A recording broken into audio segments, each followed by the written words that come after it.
Hello, and welcome back to the Healthy Not Complicated podcast.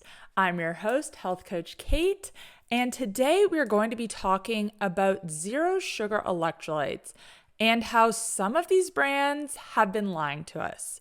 Now, zero sugar electrolytes, there's one company in particular, which I'm sure most of you have heard about, this controversy. That's who we're going to be focusing on today. This company, I'll name them in a second, along with other zero sugar electrolyte companies. They target obviously people who are trying to avoid sugar, but they mainly target people in the low carb, keto, paleo, primal space. People who are trying to eat whole food diets, who are trying to limit their carb consumption to varying degrees, and who need more electrolytes. So the main company that we're going to be talking about today is LMNT. Well, it's come out that their products, which are marketed as zero sugar, no dodgy ingredients, actually contain maltodextrin. And this is a type of sugar. And this isn't recorded on their nutrition label. Now, when this first came out, their response was that they only have about 4 milligrams of maltodextrin in a serve of their electrolytes. It's a very, very small trace amount. But actually, within the last month or so, it's come out that each packet actually has about 400 milligrams, so 100 times more than what they originally stated. And there's two parts that I want to talk about today. The first part is about whether LMNT deceived their customers, whether they misled them. And the second part is whether or not this still trace amount of maltodextrin in their products is actually a concern. And if it's something that we do need to avoid, if it's something that's going to spike our blood sugar, if it's something that's going to kick us out of ketosis, if that's our goal. And I first want to talk about, I guess, the second part to that. So we're first going to talk about whether or not it is a concern. And then we'll talk more about LMNT and how they misled consumers specifically. So what is maltodextrin? It is a carbohydrate. It is a sugar. It comes from starchy foods, so potatoes, rice, wheat, that sort of thing. Foods that people who are eating a low-carb diet are trying to avoid because, as most people in the low-carb, keto, carnivore space know, these can be inflammatory. And of course, a large part of the reason why people eat these sorts of diets that are low in sugar, low in carbs, is to avoid inflammation, is to reduce it, because inflammation is at the root of a lot of chronic diseases that most people suffer with nowadays. So on the surface, it's not great that maltodextrin is in LMNT and other electrolyte supplements that are targeted at people who are trying to reduce starch in their diet. And on top of that, maltodextrin actually has a high glycemic index. When it is consumed, it causes a spike in blood sugar. It's absorbed rapidly by the body and it causes blood sugar to go up. Now again, with LMNT and the other electrolyte supplements we're going to be talking about today, it is such a small amount.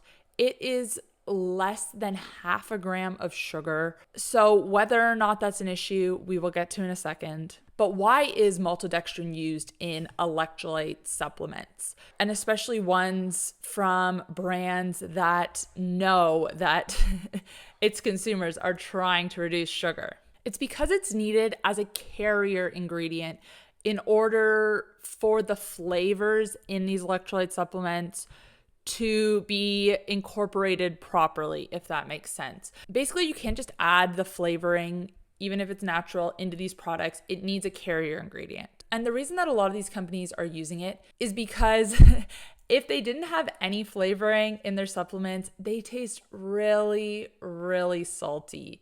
Now, I am specifically referring to low carb targeted electrolyte supplements because these are the ones that have higher sodium levels. If you just go and buy a mainstream electrolyte supplement from the shops, first off, it's going to have sugar added to it because most of them do. And second off, it's not going to have enough sodium in it. As we all know, sodium salt has been demonized for decades, and a lot of people are told to reduce it. So when they see high sodium levels on any product, it's a red flag. So mainstream doesn't have a lot of sodium, but especially when you're eating a low carb diet, you need more sodium in your diet. That was a gap in the market that a lot of these electrolyte companies are trying to fill or have been filling, is having a higher sodium content in their electrolytes. And now I know for me specifically, I absolutely need this higher sodium. As someone who generally eats a low carb diet, I've talked in some previous episodes about how recently I have been upping my carbohydrate intake around exercise because I am competing at a high level. I have high energy demands. I'm trying to perform at a high level, and carbohydrates are a quick energy source, and there's something that I personally need to have in my diet. But in general, I still eat mainly whole foods.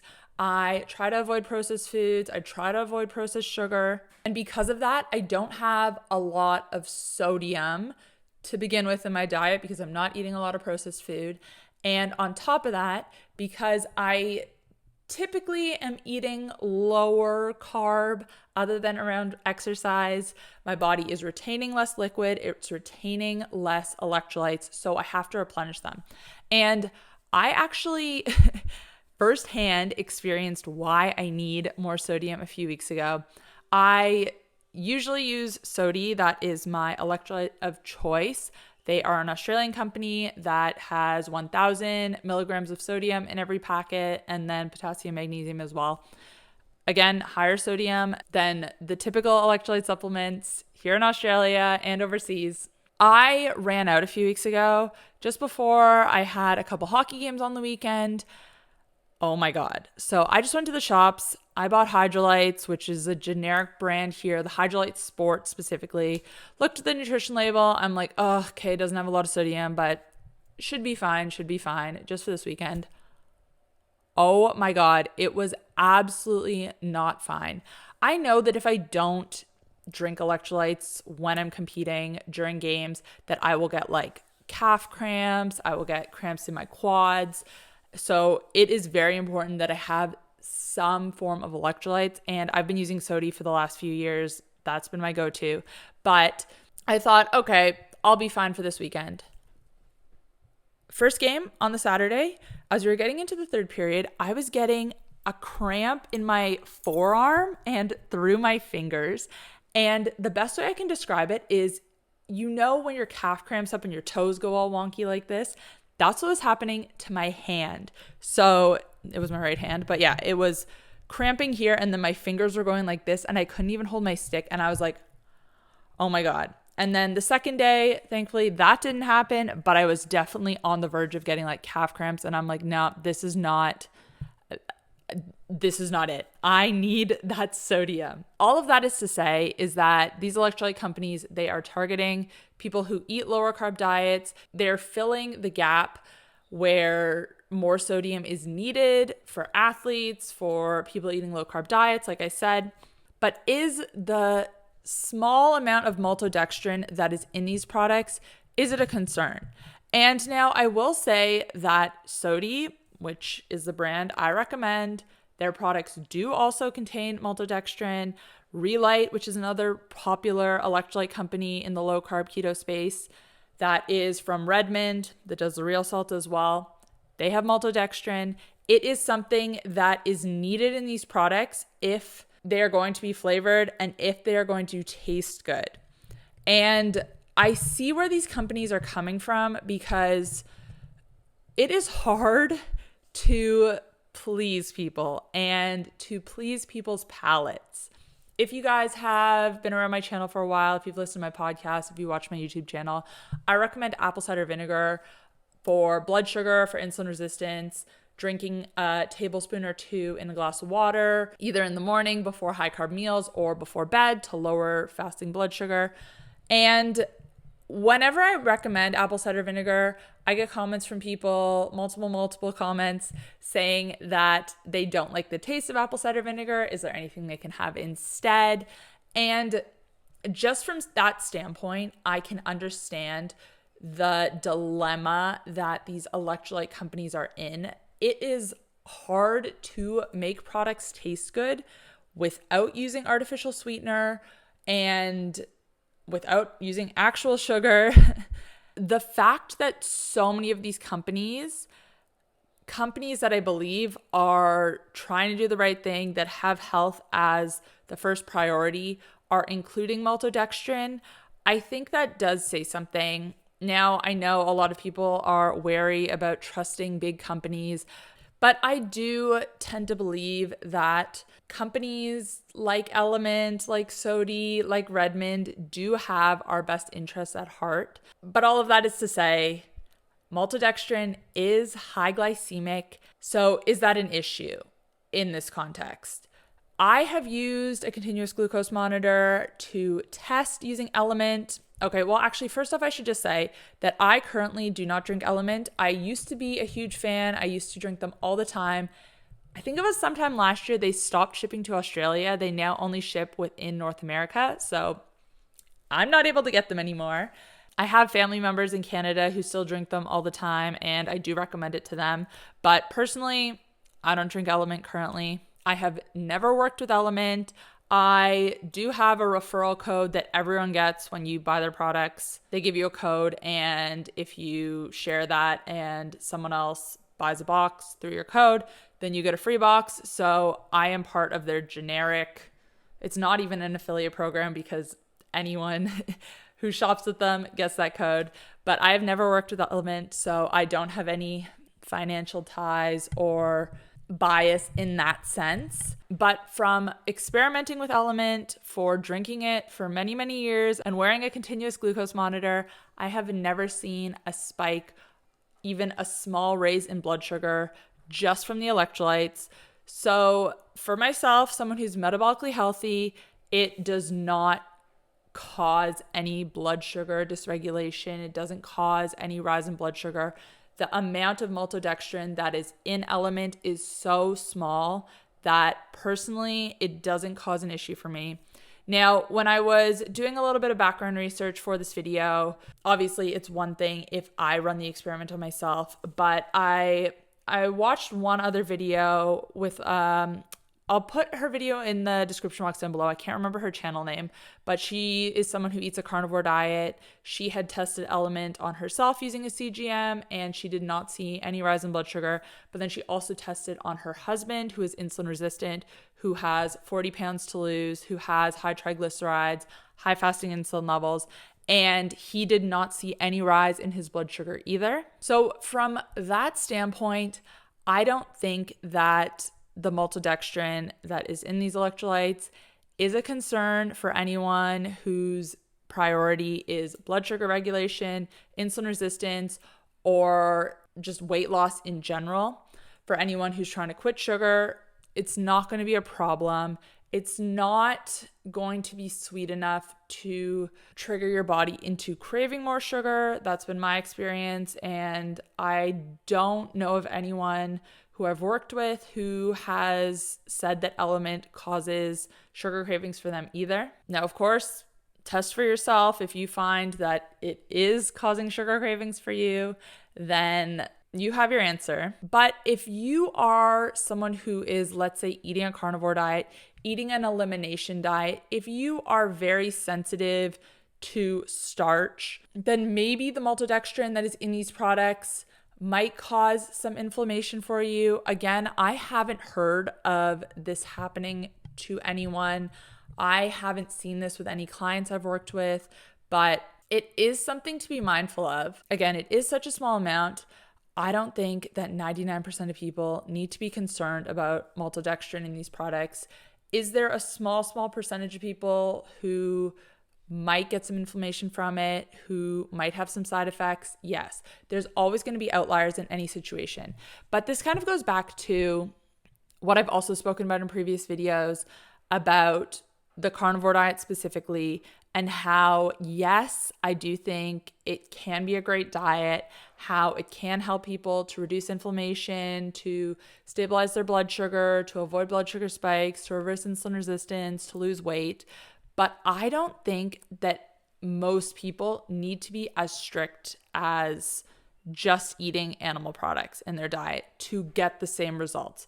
Most people aren't super sensitive to anti-nutrients, to starch, to maltodextrin. They don't need to be this strict to get the same results. And that's what I personally found when I was eating a carnivore diet, was that yes, I felt good, but it was so restrictive and I could get the same results, including some fruits and vegetables in my diet. So from the standpoint of maltodextrin and whether or not we should be concerned about it being in these products, no, I don't think most people need to be concerned. If you are concerned, then LMNT does have an unflavored option, which doesn't have any flavoring, which doesn't have maltodextrin. Sodi, which is the brand that I use and recommend, they're Australian. They're actually based in Adelaide, where I live as well.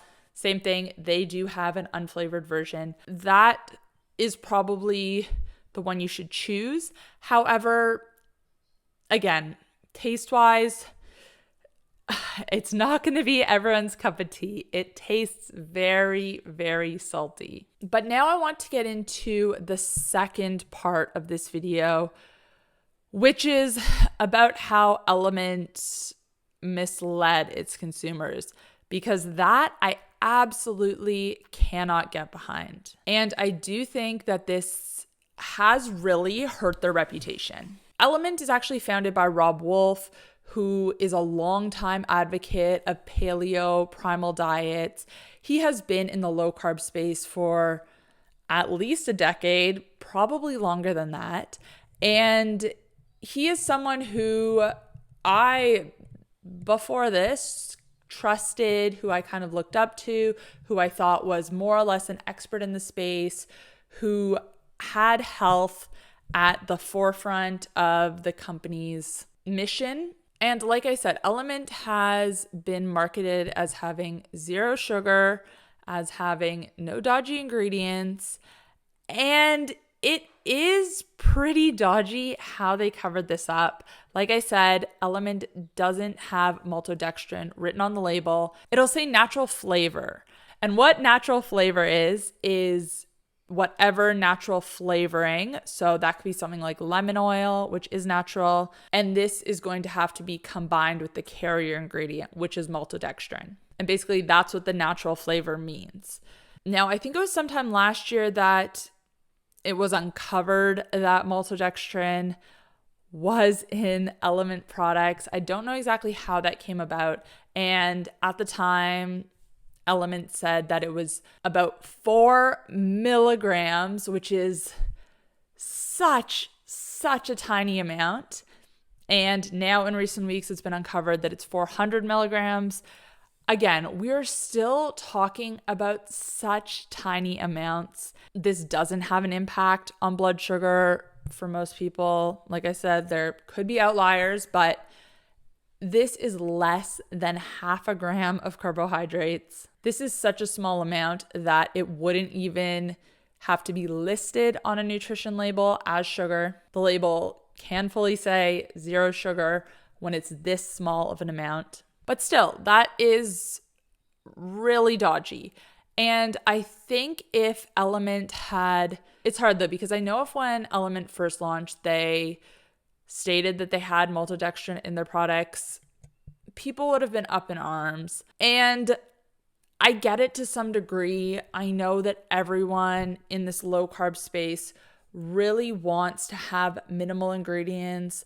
Maltodextrin, it's a long word. It sounds artificial. It sounds dodgy. And I'm not saying that it's not dodgy. It is still sugar. It does still come from starch. So I know that is what a lot of us are trying to avoid, myself included. But when you put it into context, it is something that is needed if you want these products to be flavored and if you want them to taste good. And at the end of the day, I guess there was a bit of a trade-off. Did they want their products to taste good, or did they just want to have minimal ingredients? And did they do the right thing? Probably not, because now it has definitely damaged their brand. But from a consumer perspective, I do think that it isn't really a concern. If you feel completely betrayed by LMNT, if this has just completely thrown you, vote with your dollar. You don't have to buy LMNT. I'm just saying you don't need to be as scared of maltodextrin as you maybe think you need to be. It isn't going to spike your blood sugar. And I think worrying about these tiny, tiny things that ultimately don't matter too much in terms of your own personal health, they're not worth getting caught up in because, and I've said this in other podcast episodes as well, in this online space, if you are in the low-carb, keto, carnivore community on YouTube, on Instagram, on TikTok, we do very much get stuck in a bubble where the algorithm is feeding us all the same stuff that we already believe in. It's feeding us more and more and just reinforcing our beliefs. And it gets a little bit toxic when it starts getting pushed as you need to be perfect, as you can't have any sugar, as you can't ever have a cheat day, as you can't ever see a tiny, tiny bump in your blood sugar. We need to look at the big picture and put everything into context. Tiny little bumps in blood sugar aren't a concern. What's a concern is big swings up and down multiple times per day over the long term. What's a concern is consuming inflammatory ingredients multiple times a day over the long term. A cheat day once in a while, it's not going to derail you. It's not going to cause you to gain weight. It might cause a temporary bump in the scale the following day. You retain more water, you ate more food. That's temporary. But big picture, it's not going to have a negative impact. And I think that's where you need to take a step back and just think about why we are getting outraged by these things, because I totally understand feeling misled by LMNT. Trust me, I'm not trying to defend them here. But what I think is the issue is how they misled people. What I don't think is the issue is the specific ingredient. And I know I am definitely going to get some hate in the comment section from, like I said, people who are deep, deep into the space, who have this all or nothing mindset. Again, vote with your dollar, support the companies that you believe in who have not done you wrong, because I do think this whole situation very shady. But again, I think it just needs to be put into context. And the crime isn't as bad as the fact that they misled people. I don't think the small amount of maltodextrin that is in LMNT is a concern. Like I said, most electrolyte supplements that are targeted at our demographic, at low-carb diets, do have maltodextrin in them. They do have sections on their website explaining why they have it in their products. So it's not just LMNT who is doing this. And I don't think they did it for shady reasons. I think, again, it is hard to please people. It's hard to make a product taste good when it does have as much sodium as these products do. But anyways, I just wanted to hop on here and give a little bit of my thoughts into the situation. Again, I've said this like 4 times now. Vote with your dollar. Spend your money on companies that you believe in, but I do believe that electrolytes are very important for people on low carb diets, and sodium specifically. Now, if you just want to salt your water, if you want to salt your food generously and you don't mind the taste, go for it. That is the easiest, that is the most cost-effective way. However, I know most people, myself included, don't like the taste of pure salt in their water. I do like these flavored electrolyte supplements, and I do absolutely need them. As I said earlier in this video, I physically couldn't finish either of my hockey games a few weeks ago because I didn't have enough sodium. And I was sitting on the bench going, oh my God, this has totally just derailed me. I went home, I ordered Sodi right away. I will not be making that mistake again. So I do think that these products are needed, these high sodium electrolytes. And even if you're not an athlete, if you're someone who doesn't consume sugar or doesn't consume a lot of it, if you are someone who doesn't eat a lot of carbohydrates, you need to be getting more electrolytes. And also, if you just don't eat processed food, maybe you do still eat potatoes and starches and whole food carbs, but you've cut out processed food. Processed food is where most of the sodium in our diets comes from. So if you cut out processed food, then you're not getting a lot of sodium. You're not getting enough to meet your needs. But anyways, guys, I'm going to wrap this podcast episode up here. If you're listening on YouTube, make sure to give this video a thumbs up. And if you're listening on Spotify, make sure to give my podcast a rating if you enjoyed it. Thanks, guys, for listening, and I will see you next time. Bye.